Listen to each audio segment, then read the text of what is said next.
American singer-actor Elvis Presley is commonly considered the most pivotal figure in the development of rock and roll. He was generally considered to have been one of the most influential cultural figures of the 20th century. The immense care he took with his Graceland estate is further proof that he was an addict, and a very particular one.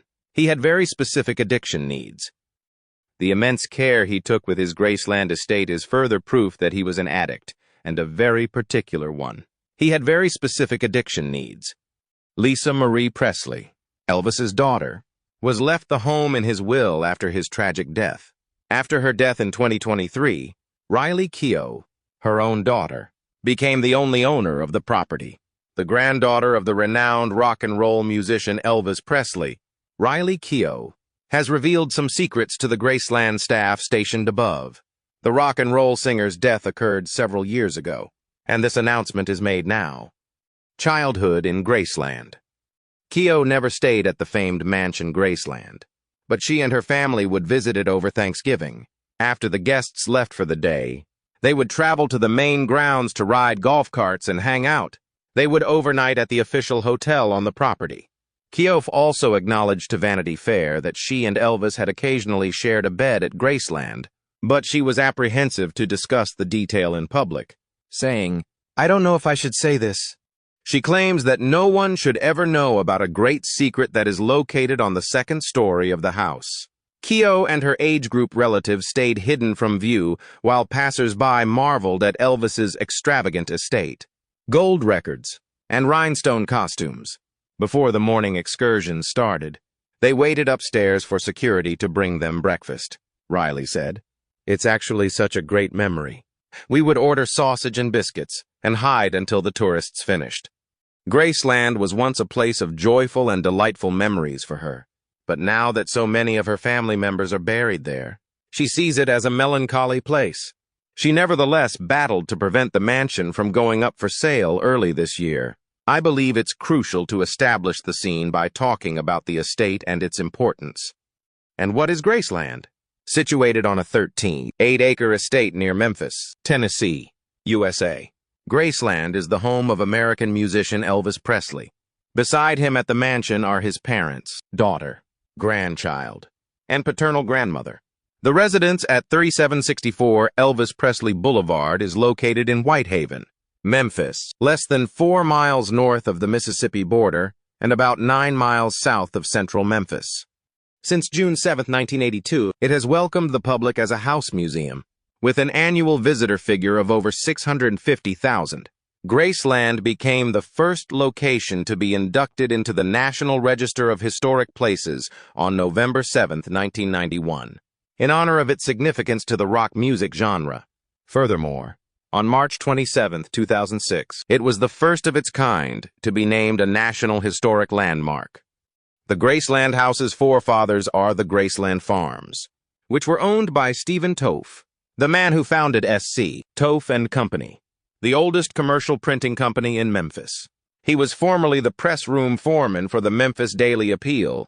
Before the palace was built in 1939, the property was named for Toeph's daughter, Grace. Her father bequeathed the estate to her in 1894. After her death, Ruth Moore, a socialite from Memphis, became her niece and heir apparent. Ruth Moore and her husband Thomas Moore had a 266-square-foot colonial revival residence built in 1939. The architects who worked on the house's design were Furbringer and Ehrman. When Elvis Presley began his singing career in 1956, he paid $40,000 for a home at 1034 Audubon Drive in Memphis for himself and his family. His rising celebrity and wealth, especially after his TV appearances, only made fan crushes in front of the home worse. Though originally delighted to have a celebrity living close by, Presley's neighbors later found the constant stream of admirers and journalists to be too much. Presley gave his parents, Vernon and Gladys Presley, a $100,000 budget at the beginning of 1957 and told them to find a property that looked like a farmhouse with lots of surrounding land. When Graceland was located in southern Shelby County, it was far from the center of Memphis. On March 19, 1957, Presley paid $135,000 to purchase Graceland after they found it.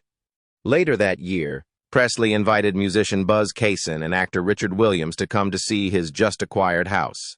We went on to playfully pose on the front porch, doing our best rock and roll impressions and taking pictures with the little camera, Cason said. Looking through the open windows, we were mesmerized by the pastel walls of the front rooms, which featured bright reds and purples that Elvis had most likely picked out himself. No proof exists that the American government ever paid Graceland a visit to see firsthand how a fellow can start out with nothing and, make good, as Presley often claimed. After Gladys Presley's mother passed away in 1958 at the age of 46, Vernon Presley married Dee Stanley in 1960.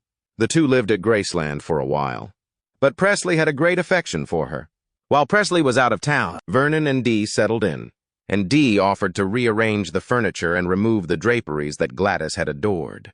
When Presley came back, he was clearly furious. One afternoon, a van arrived with everything she owned: furniture, clothes, and household goods, as well as her dogs.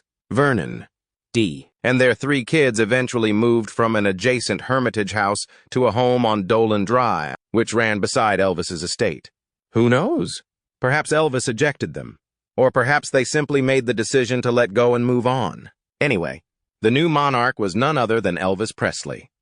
He had a jukebox full of his favorite songs and a swimming pool in his bedroom. He used to spend hours watching his property on closed-circuit television in his bedroom.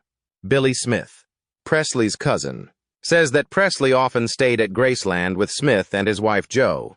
They could converse about anything and everything for hours on end. Elvis would go to Billy to confide in him whenever he was having a nightmare, and they would frequently end up sharing a bed. Before she married Elvis Presley, Priscilla Presley lived at Graceland for 5 years. On February 1, 1968, they welcomed Lisa Marie Presley into the world, and she stayed there until her parents divorced in 1972. She then moved to California with her mother. Every year around Christmas time, Lisa Marie Presley's family would get together at Graceland to commemorate the occasion. When she came back, she also frequently went to Graceland. Before every Presley tour, hotel rooms were painstakingly restored to create an exact duplicate of the Graceland home, close enough for the king to stay. His furnishings would be supplied, so after his performances, he could unwind in his comfortable and familiar surroundings. It seems almost poetic that Presley, 42, died in Graceland on August 16, 1977. He had a stroke in his own restroom. His biographer, Peter Guralnick, says he puked following the stroke, most likely while using the restroom.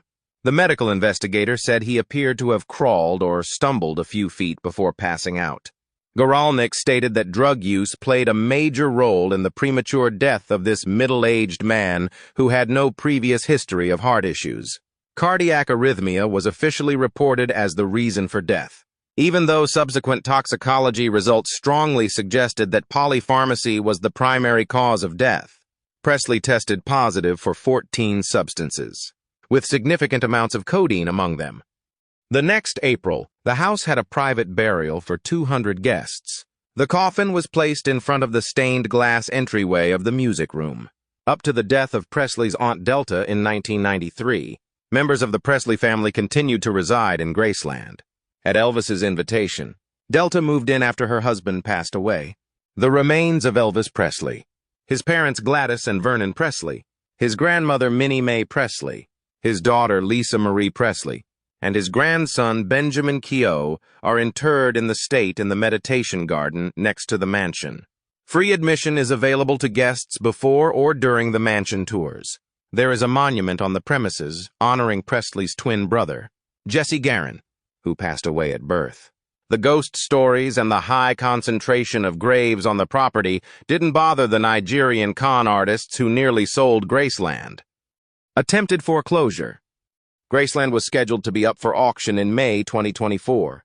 Unexpectedly, a corporation claims Lisa Marie Presley pledged the property as collateral for a $3.8 million loan in 2018. Riley Keough, who had recently inherited the home, claimed the foreclosure papers were fraudulent in her attempt to stop the sale.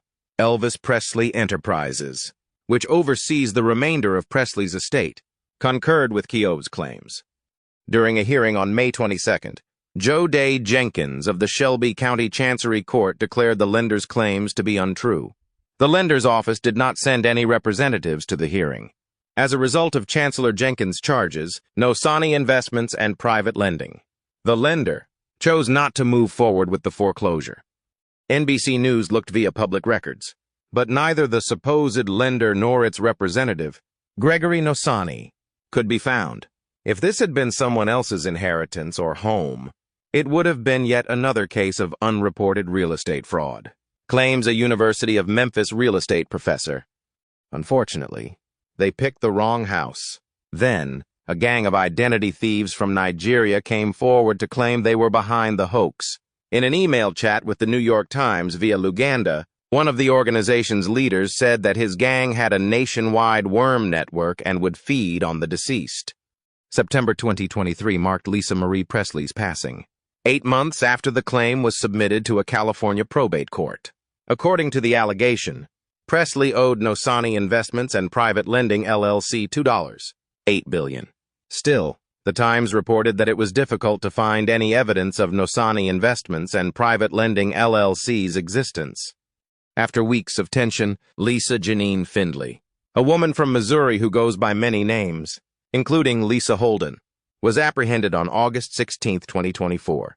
The U.S. Department of Justice brought charges against Presley for identity theft and mail fraud in connection with the attempt to intimidate the Presley family into selling Graceland through blackmail. On August 16, 2024, Findley appeared in a brief hearing held before the U.S. District Court for the Western District of Missouri. The hearing lasted a mere 7 minutes. Findley gave permission for the court handling the case's prosecution, the Western District of Tennessee, to handle any future procedures pertaining to her custody or preliminary hearings. Findley was sent to the Western District of Tennessee by the court upon the request for detention made by the U.S. government. Her current state is one of detention. He assumed the identities of 3 distinct people connected to the fraudulent private lender.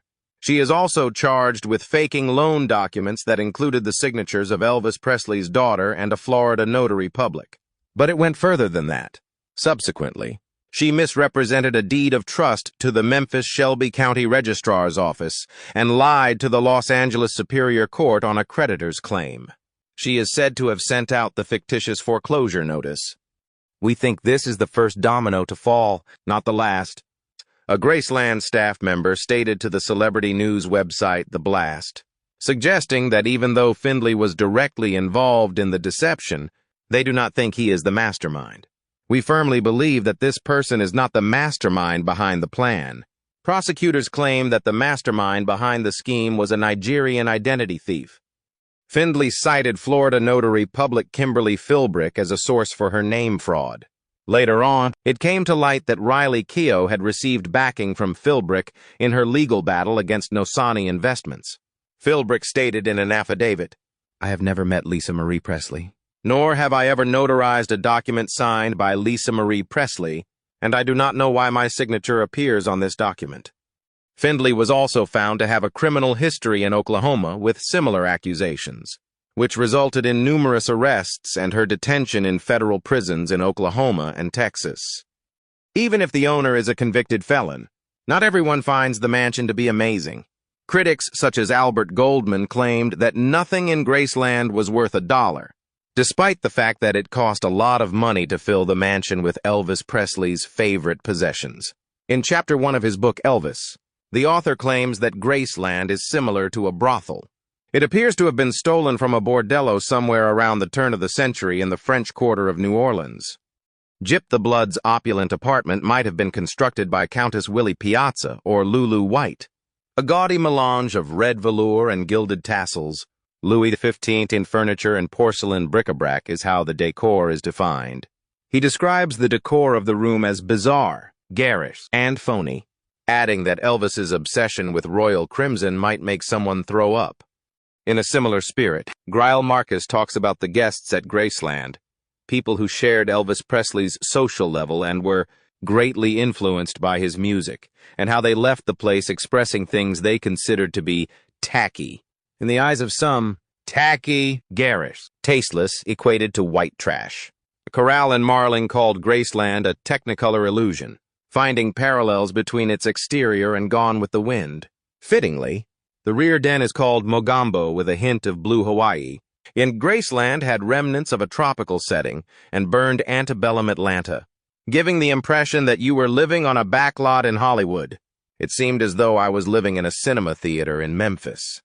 Even ardent devotees of Graceland may often be let down by the formal chambers on the highway side.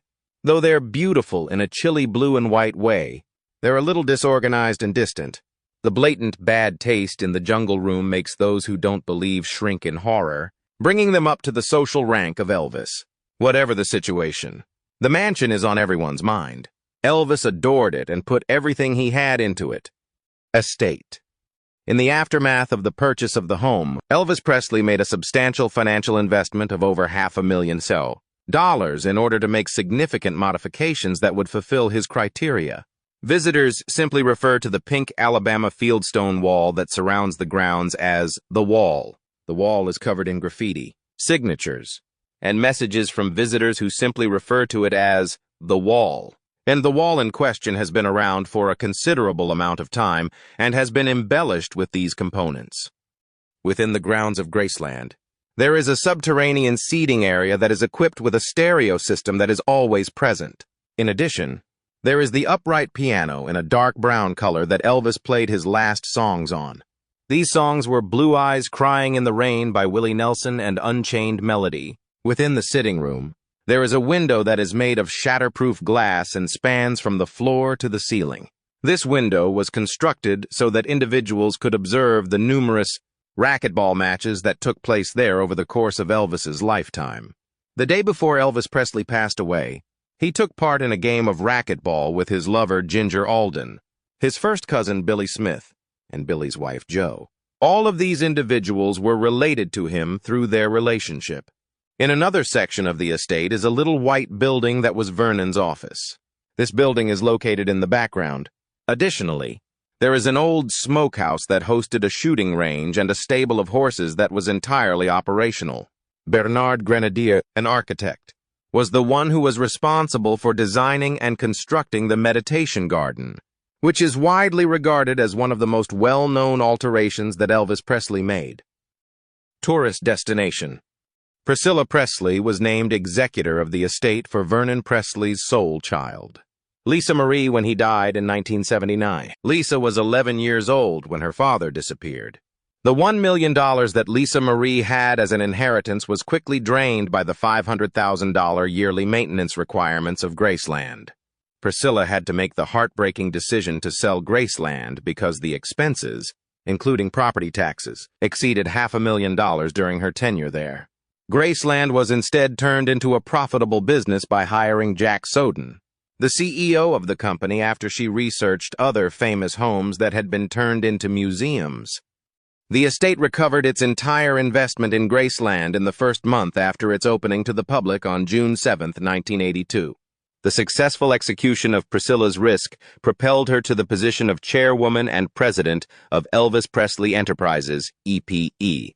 When Lisa Marie turned 21, the trust's worth soared to almost $100 million thanks to the estate's meteoric rise in wealth. Elvis Week is an annual procession that Graceland hosts. This funeral is held annually on the day that marks the anniversary of Elvis's passing. As part of the festival, which includes other events and speakers, St. Paul's Church will host an Elvis liturgy. One of the most famous events at Graceland occurred on the occasion of the 20th anniversary of his demise in 1997, which was covered by hundreds of outlets worldwide. Nearly 40,000 people showed up to the 25th anniversary in 2002, despite the deluge of rain that fell. 30,000 people showed up to the candlelight vigil in 2015 to mark the 38th anniversary. It was expected that 50,000 fans would attend the event commemorating Elvis's death in 2017 on the 40th anniversary, since fans were obligated to pay a minimum of $28.75 as a tour charge to fund security costs. The official attendance figure, however, remained undisclosed.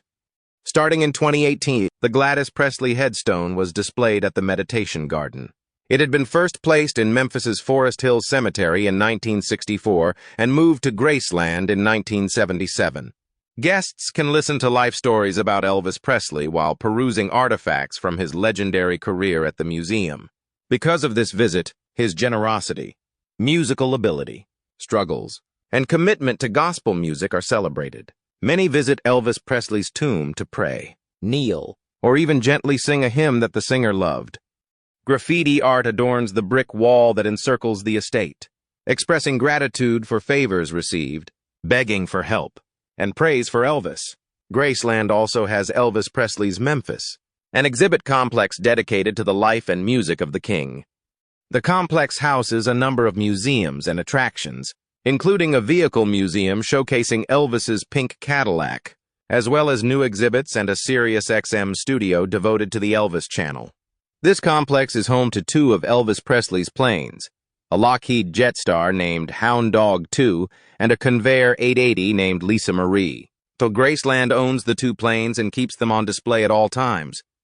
The commercial portion of Lisa Marie Presley's father's estate was sold in August 2005, 85%. Nevertheless, Graceland and the majority of its surrounding acreage remained under her ownership.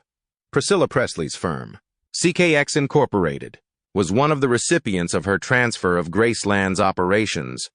Joel Weinshenker, managing partner of Graceland Holdings LLC, is in charge of Lisa Marie's estate.